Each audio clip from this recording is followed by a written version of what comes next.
Bismillahirrahmanirrahim. Assalamualaikum warahmatullahi wabarakatuh. Alhamdulillah wa syukurillah wa la hawla wa la quwwata illa billah. Hamdan yuwafi ni'amahu wa yukafi mazidah. Rabbana lakal hamd kama yanbaghi li jalali wajhikal karim wa azimi sultanik. Sayyidina wa maulana Muhammadin wa ala alihi wa ashabi ajmain. Amma ba'd. Hadirin sidang jamaah salat subuh yang semoga dirahmati oleh Allah Subhanahu wa taala.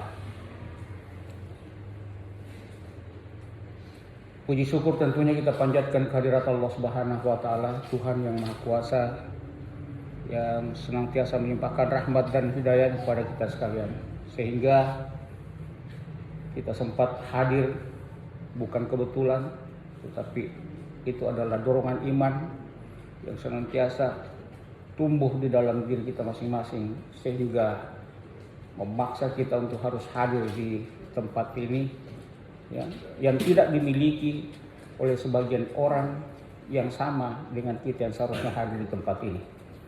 Oleh karena itu alhamdulillah ini senantiasa mengingatkan kepada kita bahwa kita dalam posisi yang beruntung. Begitu pula salawat dan salam kita kirimkan kepada junjungan Nabi besar Muhammad sallallahu alaihi wasallam. Bukan kebetulan, bukan tidak berdasar bahwa kita harus senantiasa menumbuhkan rasa cinta kita kepada junjungan kita Nabi besar Muhammad sallallahu alaihi wasallam. Oleh karena tentu sebagian ulama kita dan seluruhnya ulama mengatakan bahwa salah satunya harapan yang kita inginkan dari Rasulullah adalah kalau kita bisa mendapatkan syafaatnya ya, di hari kemudian insya Allah. Tapi saya ingin menyampaikan suatu hal yang luar biasa. Kenapa kemudian rasa cinta itu harus kita tumbuhkan selalu kepada junjungan Nabi kita, Nabi besar Muhammad sallallahu alaihi wasallam. Dalam salah satu hadis disampaikan bahwa pernah beliau dalam satu majelis di depan para sahabatnya mengatakan bahwa saya sangat rindu kepada saudara-saudara saya. Lalu sahabat bertanya, "Ya Rasulullah, bukankah kami ini adalah saudara-saudaramu?" Dia bilang, "Tidak, kalian adalah sahabat saya." Lalu siapa yang Rasulullah rindukan sebagai saudara-saudaranya? Dia bilang, "Saya merindukan saudara-saudara saya yang hidup di hari setelah saya, yang tidak bersama dengan saya tetapi tetap mencintai saya dan menghidupkan sunnah-sunnah saya." Inilah peristiwa mendalam yang seharusnya menyadarkan kita bahwa jaminan kebersamaan kita dengan Rasulullah di hari kemudian yang diangkat sebagai saudara-saudaranya manakala kita senantiasa menghidupkan sunnahnya dan menumbuhkan rasa cinta. Itulah kemudian pada saat saya pernah bertanya-tanya, kenapa ya pada saat setiap disebutkan nama Rasulullah maka harus disertai dengan selawat dan dijemput dengan suara dari jamaah, dari audiens.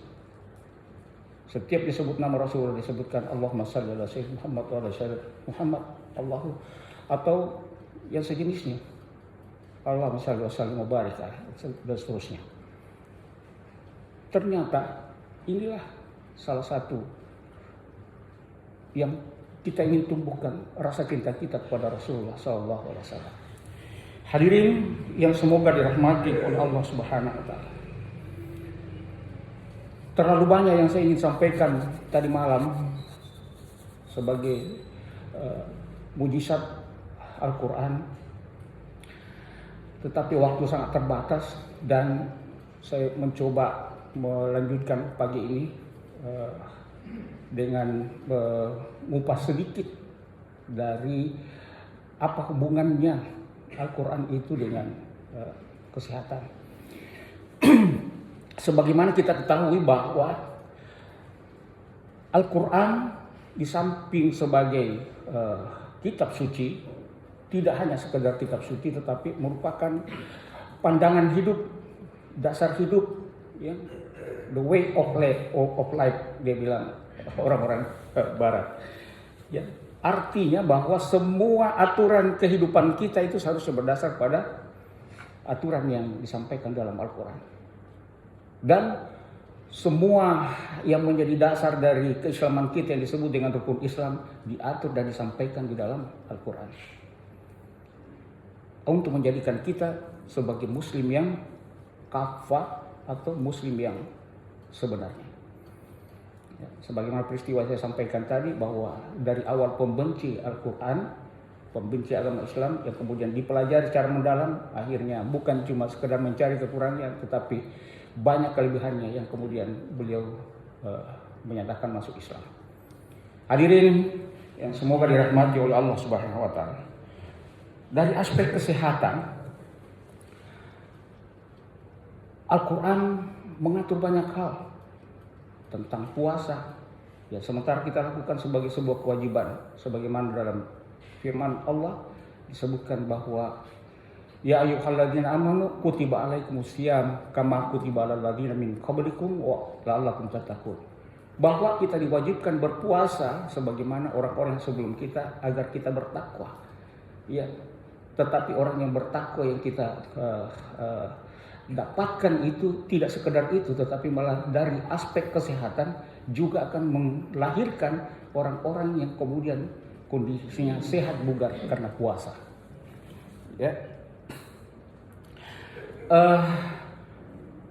Setelah dikaji mendalam, ternyata menahan makan dan minum itu saja, ya, itu cukup besar pengaruhnya terhadap bagaimana sistem metabolisme di dalam tubuh kita. Ada fase-fase. Pada saat fase penggunaan glukosa atau gula di dalam darah kita itu pada fase pertama 0 sampai 6 jam itu ternyata setelah diteliti glukosa dari makanan itu berupa karbohidrat dirubah menjadi glukosa dalam darah yang kemudian digunakan melalui proses yang disebut dengan glikolisis, ya, bagaimana mengurai dan memanfaatkan gula di dalam tubuh menjadi energi sehingga fungsi, ya, insulin kita meningkat untuk memasukkan gula ke dalam sel. Ya. Inilah kemudian yang berproses setiap hari, yang jika kadar atau makanan yang masuk dalam tubuh itu dalam kadar yang sebenarnya, yang Rasulullah juga mengingatkan kepada kita bahwa makan dan minumlah tapi jangan berlebihan. Karena prinsip sehat adalah pada saat makan dan minum itu sepertiga untuk makanan, sepertiga untuk air, dan sepertiga untuk udara. Tapi kenyataannya di kita Bapak Ibu sekalian, pada saat kita berpuasa terjadi balas dendam pada saat berbuka. Yang sehingga untuk melaksanakan salat maghrib susah, untuk ruku dan sujud setengah mati karena makanannya sudah sampai pada tenggorokannya. Nah, ini konsep berpuasa yang tidak diharapkan. Bahkan bertentangan dengan kesehatan. Kenapa kemudian kita berpuasa? Karena kita batasi konsumsi atau makanan yang intake, makanan yang masuk ke dalam tubuh kita. Ya. Kemudian pada fase 6-12 jam, hasil penelitian menunjukkan bahwa glikogen yang tadi diproses dari karbohidrat itu juga ternyata ada proses glikogenisasi di dalam hati, ya. dengan mekanisme mempertahankan kadar gula di dalam darah. Kadar gula yang seimbang di dalam darah ini juga menyebabkan sebuah fungsi penting untuk menjaga fungsi otak. Kenapa kemudian ada orang yang lambat berpikirnya? Ada hubungannya dengan kadar gula darah yang tinggi sehingga suplai oksigen ke otak itu terpengaruh. Ini hasil penelitian. Kemudian yang ketiga adalah fase lipolisis yang pada saat kita berhasil bertahan pada 12 sampai 16 jam. Nah, lemak di hati tadi digunakan pada waktu fase 6 sampai 12 jam. 12 sampai 16 jam ke atas itu proses mendapatkan energi itu sudah dari bagian penguraian lemak yang ada dalam tubuh.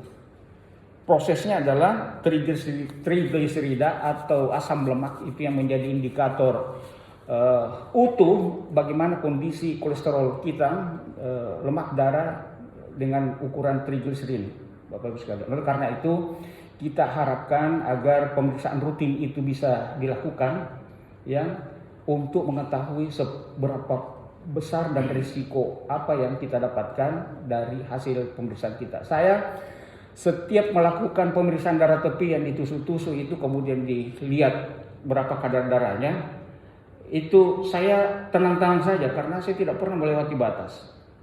Ternyata setelah diambil darah yang banyak itu dari depan ini, diambil kemudian dimasukkan dalam botol sampel, diperiksa dalam pemeriksaan darah lengkap di laboratorium, ternyata trigliseridat saya lebih dari 200.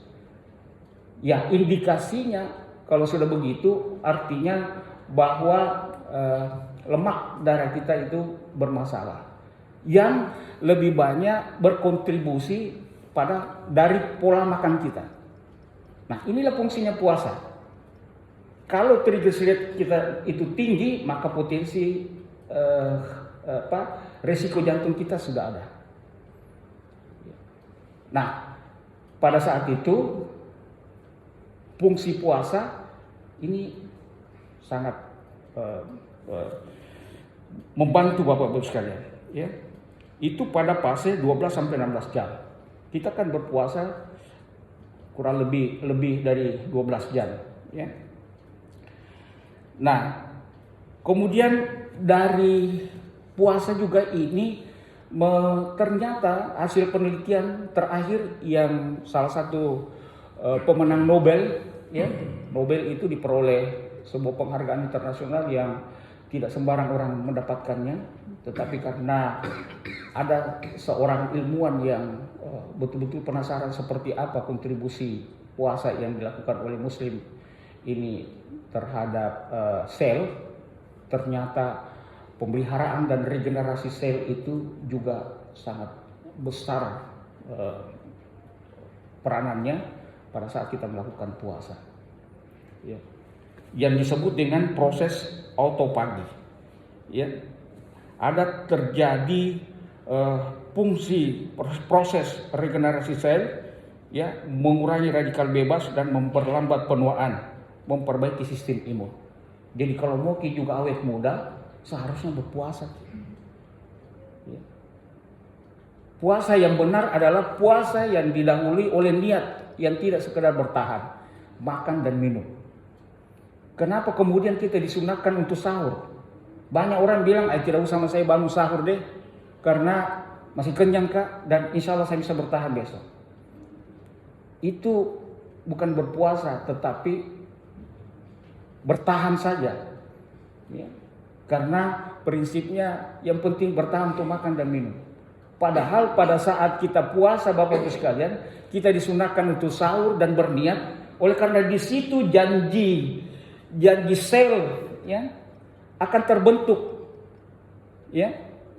Proses metabolisme kita diperjanjikan bahwa saya akan melaksanakan puasa.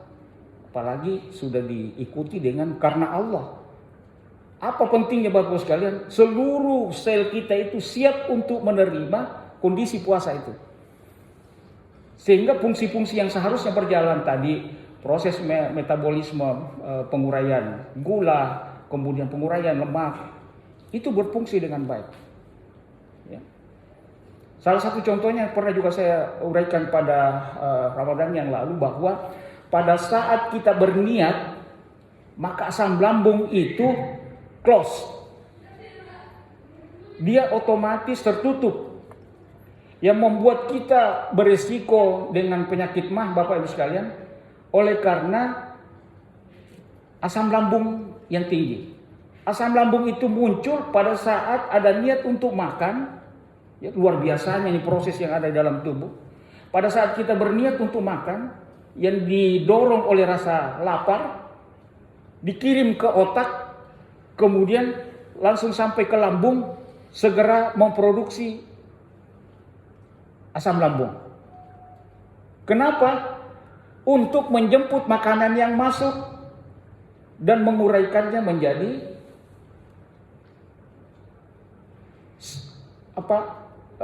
sari makanan yang kemudian disalurkan ke darah. Nah, pada saat rasa ingin makan, lapar, terjadi produksi asam lambung dan tidak terisi makanan, maka asam lambung yang menguasai lambung. Bapak dan Ibu sekalian bisa bayangkan yang disebut dengan asam lambung, seandainya dia keluar, kena pakaian itu robek. Seperti apa sih kekuatannya itu peristaltik lambung untuk mengurai makanan, kalau bukan karena asam dan panas yang mengurainya, sehingga jagung yang begitu kerasnya juga bisa terurai. Bahkan makanan-makanan yang keras tidak pernah kita dapatkan keluar dari pembuangan kita dalam bentuk seperti yang kita makan. Itu adalah fungsi asam lambung yang mengurai di dalam. Nah, pada saat kita lapar, muncul asam lambung tidak diisi, nah merusak. Tetapi pada saat kita berpuasa, pertanyaannya adalah kenapa kalau kita berpuasa, nah kita tidak pernah makan? Nah memang kita tidak pernah berniat makan, karena kita sudah close pada saat sahur dengan niat bahwa saya akan berpuasa karena Allah. Maka produksi asam lambung kita otomatis itu close, tertutup dan tidak ada produksi lagi, sehingga aman di lambung dan usus. Luar biasanya Bapak Ibu sekalian, bahwa Al-Quran dan seluruh aturan yang diatur di dalamnya, yang diminta untuk dilaksanakan, ternyata sedikit demi sedikit para ilmuwan yakin bahwa Al-Quran luar biasa. Yang saya ingin katakan bahwa pernah saya penasaran juga, kenapa Al-Quran itu disebut sebagai mukjizat. Mukjizat itu adalah sesuatu yang wow. Kenapa Nabi Musa mukjizatnya adalah dengan tongkatnya bisa berubah jadi ular? Pada saat itu kan wow. Kemudian kenapa tongkat Nabi Musa bisa membelah lautan? Itu adalah mukjizat. Karena wow. Oh, luar biasa. Kenapa Nabi Isa mempunyai mukjizat bisa menghidupkan orang mati? Wow. Lalu kemudian baru saya dapatkan jawabannya sekarang bahwa Al-Quran itu adalah mukjizat dari Rasulullah. Wow. Saya tidak bisa mengatakan begitu banyak keistimewaannya Bapak Ibu sekalian. Dan semakin hari sampai ke akhir zaman, orang semakin yakin bahwa Al-Quran itu adalah sesuatu yang wow. Ya. Semakin didalami, semakin diteliti, akan semakin ditemukan kelebihan-kelebihannya, ya, yang orang bahkan tidak pernah pikirkan sebelumnya. Peristiwa Isra Mi'raj yang menjadi dasar dari bagaimana proses kecepatan itu memicu pemikiran manusia, bahwa ternyata ada kecepatan yang sistem bisa kita buat, alat yang kita bisa buat untuk memperpendek waktu. Semua orang tidak percaya bahwa perjalanan Rasulullah dari Masjidil Haram ke Masjidil Aqsa kemudian terjadi dalam satu malam. Itulah kemudian para ilmuwan berpikir bahwa ada alat, ada cara, dan bisa ternyata kita lebih cepat dari kondisi kita sekarang dengan berkuda, jalan kaki apalagi. Kemudian muncullah senjata supersonik dan sebagainya. Dasarnya dari Al-Quran. Bagaimana mungkin kita bisa melihat peristiwa yang jauh, ya, yang kemudian kita hanya ada di rumah, kita bisa tahu kondisi. Kita bisa berkomunikasi dengan orang-orang yang ada di luar sana. Itu adalah inspirasinya dari Al-Quran dan peristiwa Isra Mi'raj dan sebagainya. Yang juga ternyata cerita-cerita yang ada, histori, sejarah yang disebutkan dalam Al-Quran itu bukan sekadar sejarah. Tapi jika didalami, itu adalah dasar pemikiran, landasan ilmu pengetahuan untuk dikembangkan bagi orang-orang yang mendapat hidayah untuk itu. Sehingga pemenang hadiah Nobel tadi itu bukan secara kebetulan. Yang tadinya non-muslim kemudian diteliti dengan baik, bisa mendapatkan hadiah Nobel yang tidak sembarang orang bisa dapatkan. Dari kurang lebih 5 miliar orang yang ada di dunia ini, hanya 1 atau 2 orang bisa dapatkan namanya Nobel. Dan salah satu dalamnya adalah orang yang penasaran tentang Al-Quran. Saya kira ini Bapak Ibu sekalian satu hal dan fakta yang terlalu banyak. Ini kalau saya uraikan puasa itu dengan metaboli, fisiologis tubuh dan sebagainya, ini tidak habis-habis. Sehingga saya berkesimpulan, baru tadi malam sehingga saya menyandingkan mukjizat itu dengan kata wow. Karena saya bilang sampai mana dan sampai kapan kita pelajari Al-Quran ini sehingga kita bisa dapatkan keistimewaan. Kayaknya tidak ada tepinya, tidak ada ujungnya. Ya. Oleh karena itu bagi kita orang awam cukup meyakini saja bahwa Al-Quran itu adalah sebuah mukjizat. Al-Quran ini adalah sebuah kitab suci yang kita harus yakini dan baca. Kalau perlu dalami dan mentadaburinya, mengaplikasikannya dalam hidup dan kehidupan kita sehari-hari. Insya Allah kalau kita baca minimal sudah tergetar hati kita. Kemudian yang kedua, pada saat kita berusaha untuk mendalami isinya dengan mencoba mengupas-ngupas isinya, insya Allah mudah-mudahan kita mendapat hidayah dan akan menemukan sesuatu yang kita tidak pernah rasakan sebelumnya. Ya. Hadirin yang semoga dirahmati oleh Allah Subhanahu wa taala. Baik, ya. Sudah terlalu lama ya. Padahal masih banyak saya ingin sampaikan. Kesimpulannya Bapak Ibu sekalian, ada juga pengakuan dari teman saya tadi malam. Saya sama-sama berbuka puasa. Ya. Dia bilang bahwa tidak ada konsep untuk diet yang lebih bagus adalah kecuali dengan berpuasa. Ya. Beberapa konsep diet karena dia gemuk. Konsep diet yang dia terapkan tidak ada yang sama manfaatnya dengan setelah dia berpuasa. Dan efek diet yang paling bagus itu pada saat kita rasakan kebugaran yang optimal dari upaya kita untuk menurunkan berat badan. Karena kalau sekedar menurunkan berat badan itu juga kadang-kadang berisiko, ya. Bukan kadang-kadang, kalau tidak dengan pembimbingan diet yang benar. Dan ternyata tanpa pembimbingan, hanya dengan puasa. Tapi tentu Bapak Ibu sekalian, membaca Al-Quran supaya berefek, lakukan dengan baik, dengan adab yang benar. Ya, kalau bisa berwudu dengan pakaian yang bagus, kemudian mau belajar. Sebagaimana orang mau belajar dengan niat ingin mendalami, mengetahui dan mendalaminya. Begitu pula puasa. Puasa kita tentu puasa yang benar, sehingga testimoni dari banyak orang tentang bagaimana manfaat puasa itu bisa sama kita bisa dapatkan. Karena begitu banyak orang berpuasa juga tidak merasakan apa-apa, tidak berdampak apa-apa, baik dari aspek kesehatan maupun nilai ibadah.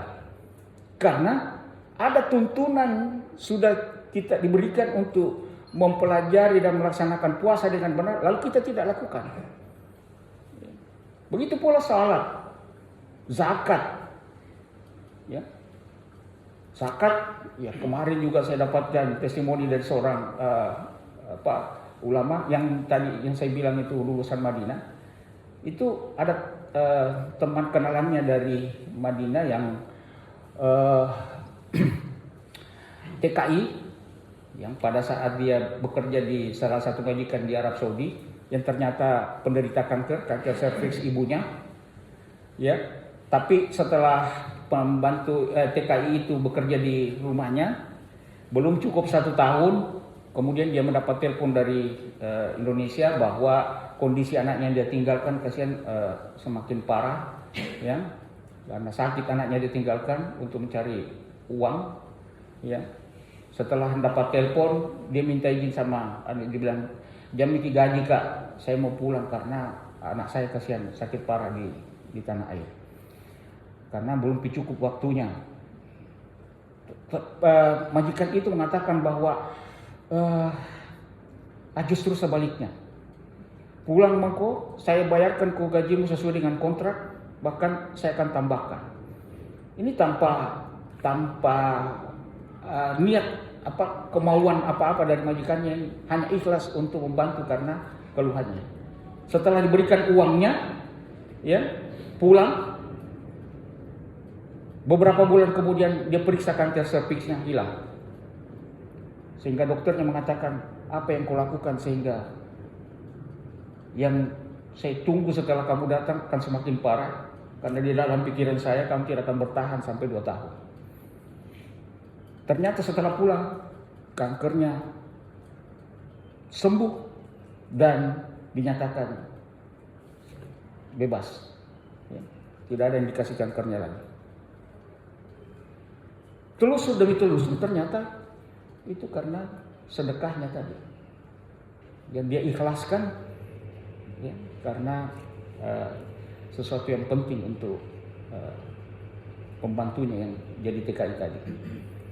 Banyak testimoni Bapak Ibu sekalian dari apa yang dipesankan dalam Al-Quran, yang kalau kita lakukan dengan sepenuh hati karena keikhlasan, karena Allah, ya, maka insya Allah akan bermanfaat untuk kita semua.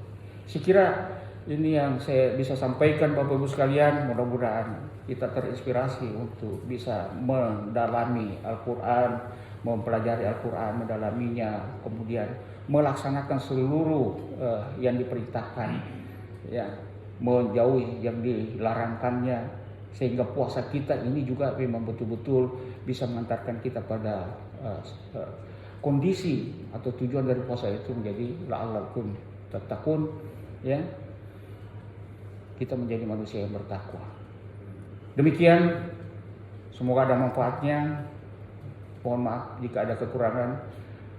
Billahi taufik wal hidayah. Assalamualaikum warahmatullahi wabarakatuh.